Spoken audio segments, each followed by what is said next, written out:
y el derecho al voto a las mujeres, ¿no? Quiero mencionar acá los diarios de debates, ¿no?, que vienen a ser una fuente invalorable como para conocer todo lo que los congresistas justamente en este recinto llegaron a discutir, ¿no?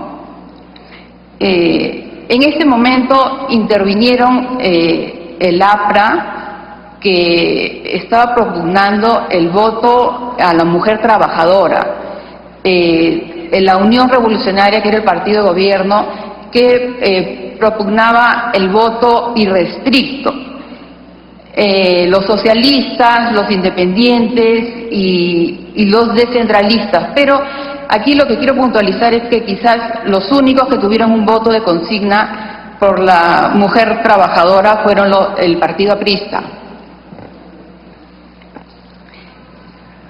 Los demás partidos, pese a las discrepancias ideológicas, se unieron para denegar el sufragio a las mujeres, ¿no? Entonces, ¿qué terminó como resultado? Que se otorgó el sufragio en elecciones municipales, ¿no? Y esto fue una salida, digamos, de uno de los congresistas, el congresista Arévalo de la Unión Revolucionaria, porque en realidad lo que estaba queriendo era, en cierto modo, salvar la imagen del Congreso, y lo que dijo fue que para que el Congreso no diera la impresión de ser un ente retrógrada, ¿no? Es decir, en otros congresos también en distintos países se estaba discutiendo este tema, y en América Latina también, ¿no? Quisiera leerles brevemente algunos comentarios de los congresistas porque me parecen muy ilustrativos, ¿no? Por ejemplo, uno decía, ¿no? Yo como el que más admiro la belleza, ahora la ternura, bendigo el amor y ensalzo y venero la abnegación de la mujer. Pero por ello mismo, señor presidente, desearía que la mujer siguiera siendo lo que hasta ahora ha sido, lo que es la belleza y la ternura, el amor y la abnegación, sin mezclarse en el calor de nuestras luchas y contagiarse con el virus del odio que no... Bueno, otro congresista dice, ¿no? En la dación de la ley debe intervenir un concepto científico de la realidad. Está demostrado que la mujer anatómica y fisiológicamente ocupa una situación diferente al hombre. Su sistema intelectivo es inferior respecto al sistema intelectivo del hombre. En realidad son muy interesantes, ilustrativos acerca de por qué era que no se quería que la mujer estuviera en la política, ¿no? Nada menos femenino que el tipo de sufragistas inglesas que solo se distinguen del hombre por la indumentaria. Es decir, las sufragistas habían pasado a ser la antítesis de lo que podía ser el comportamiento femenino deseado, ¿no? Entonces, para estos congresistas y en general para la sociedad causaba resquemor el pensar que en nuestra sociedad y en nuestros hogares las mujeres pudieran tomar estas actitudes poco femeninas que se consideraban propias de los hombres, ¿no? Como la política propia de los hombres, ¿no? Y las mujeres debían estar destinadas al espacio privado, a la maternidad, a la crianza de los hijos, ¿no? Entonces, bueno, en esta oportunidad, en el año 32, se termina otorgando el sufragio para elecciones municipales. Sin embargo, estas no van a llevarse a cabo, sino hasta 1963, en que durante el gobierno del presidente Belaúnde se decretó el sufragio municipal, ¿no?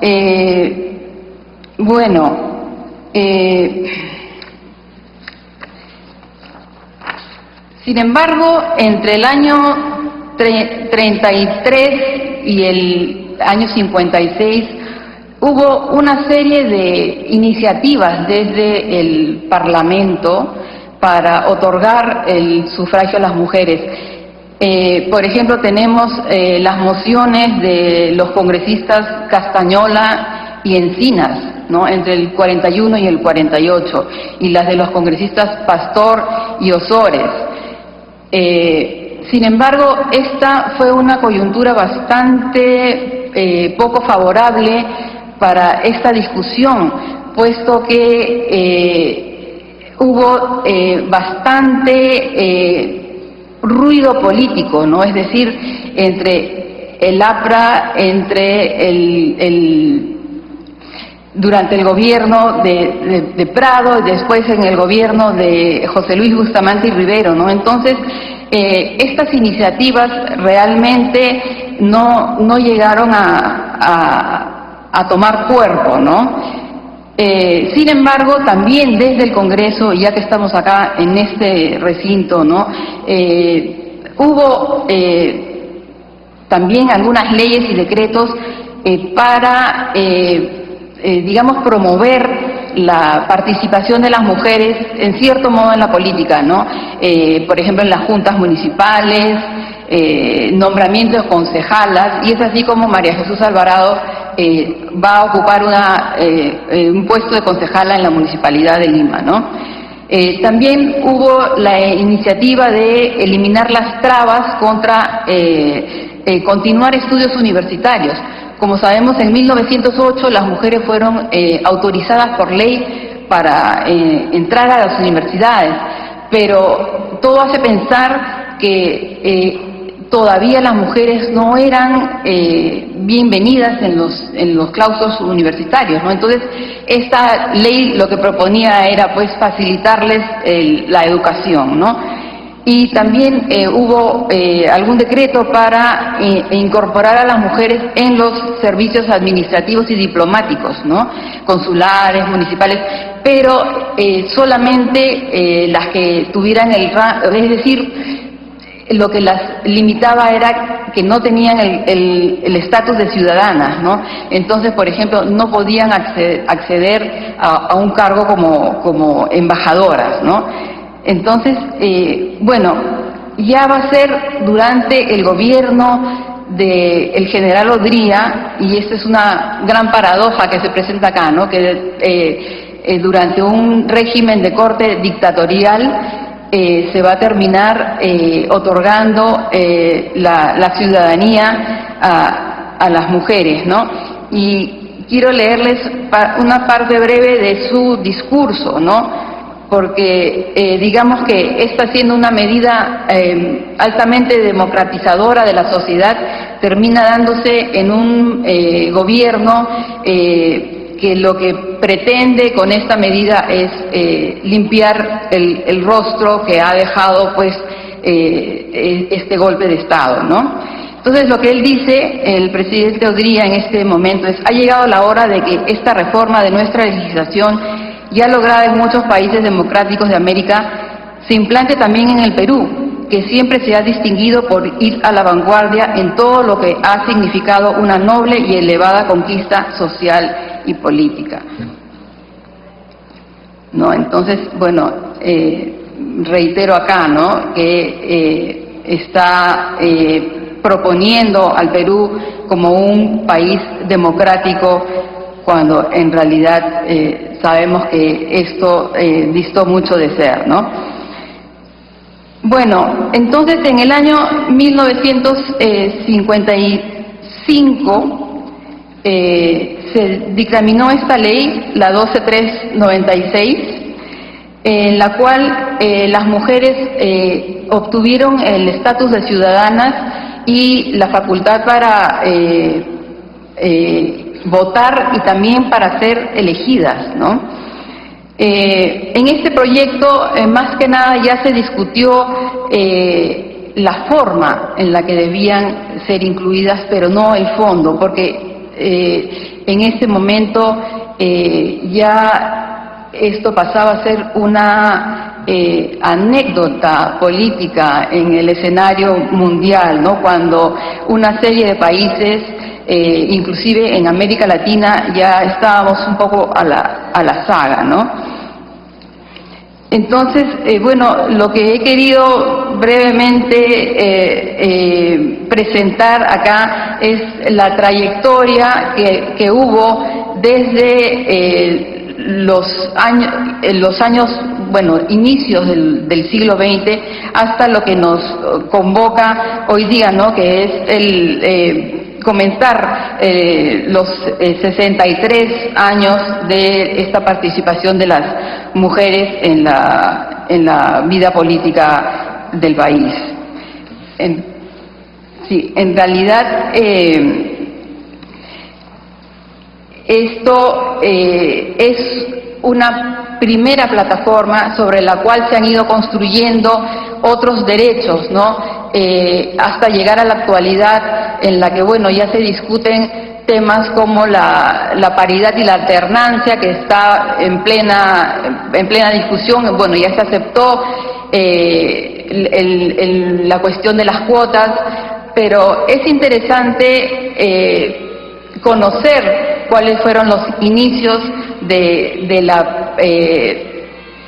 toda esta discusión que nos lleva a este presente, ¿no? En el cual, bueno, seguimos discutiendo y seguimos en la contienda como para lograr que una democracia plena en la cual hombres y mujeres tengan la misma participación y los mismos derechos. Muchas gracias.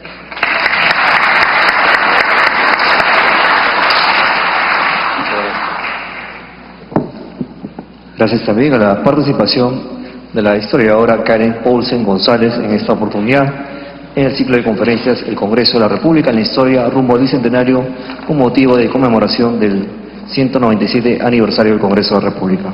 Bien, seguidamente palabras finales a cargo del señor congresista Juan Sheputmur, presidente de la Comisión Especial Multipartidaria Conmemorativa del Bicentenario de la Independencia del Perú. Muchas gracias. En primer lugar, quiero saludar la presencia de la ex parlamentaria Nathalie Condori acá presente. Gracias por estar presente. Igualmente a todos ustedes interesados en este tipo de conferencias. Han podido apreciar la calidad intelectual de la doctora Karen Paulsen, haciéndonos una narrativa de lo que es la participación de la mujer en el Perú. Igualmente a Fernando Aguillón, persona docta y también intelectual, estudioso no solamente de los periodos vinculados a momentos aciagos o estelares del Parlamento, sino también a su propia patrimonio arquitectónico. Y Víctor Andrés García Belaunde, que por múltiples compromisos parlamentarios ha tenido que retirarse, hablándonos de lo que es la corrupción. Yo quisiera complementar brevemente en estas palabras finales lo manifestado por Fernando Aguillón cuando se retrotrae al momento inicial de la República en 1822. Y lo hago porque recordaba una frase de Mark Twain que la hacía suya permanentemente una gran historiadora, Margaret Macmillan. La historia no se repite, pero rima.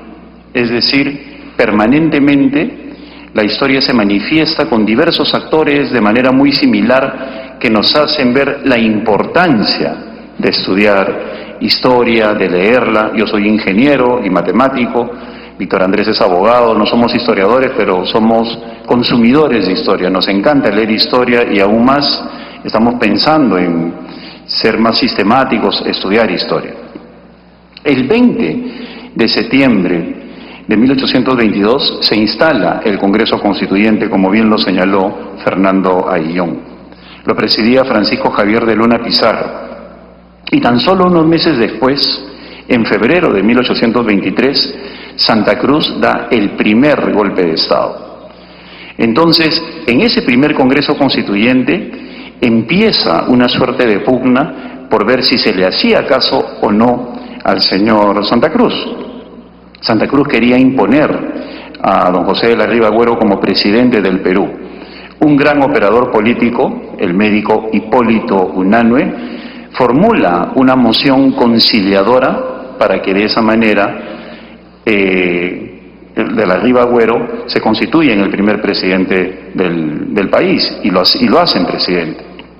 Sin embargo, meses después continúan los problemas y los problemas hacen que el mismo de la Riva Agüero plantee la disolución del Congreso.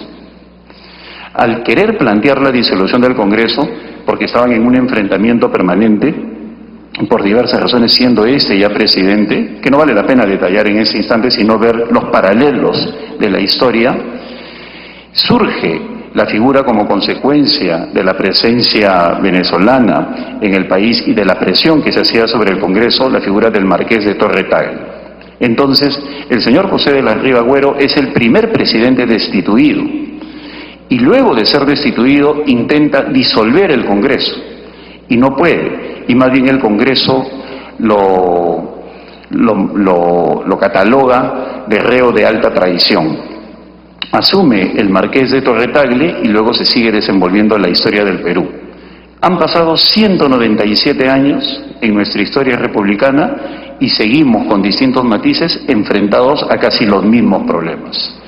Hay una tremenda incapacidad para formar consensos, diálogos, debates. La historia se sigue repitiendo y con similares elementos. Amenazas de disolución, destitución de presidentes, pugnas, poderes fácticos, presencia extranjera, la corrupción, lo que sea. Pero seguimos inmersos en ese tipo de problemas 197 años después de que se conformó este Congreso Constituyente. De allí la importancia de estudiar historia.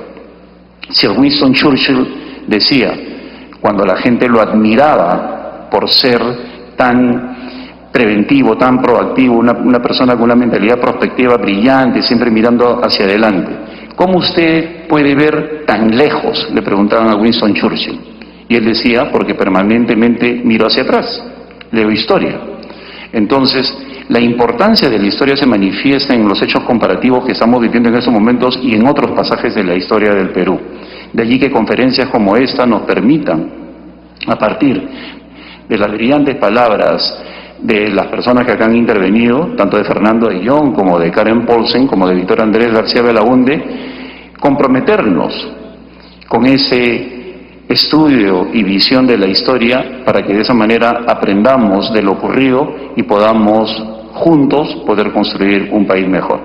Dicho eso, finalizo este acto agradeciéndoles por su presencia e invitándolos a las próximas conferencias que con motivo del Bicentenario continuará siendo el Congreso de la República. Muchas gracias.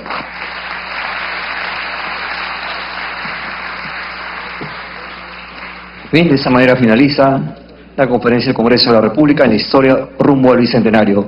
Agradecemos la presencia de nuestros distinguidos invitados en la mesa de honor y al público asistente. Se les invita a la foto de estilo y luego a un compartir con cada uno de los presentes en el hall de ingreso del hemiciclo Raúl Porras Barnechea. Muchas gracias y buenas noches.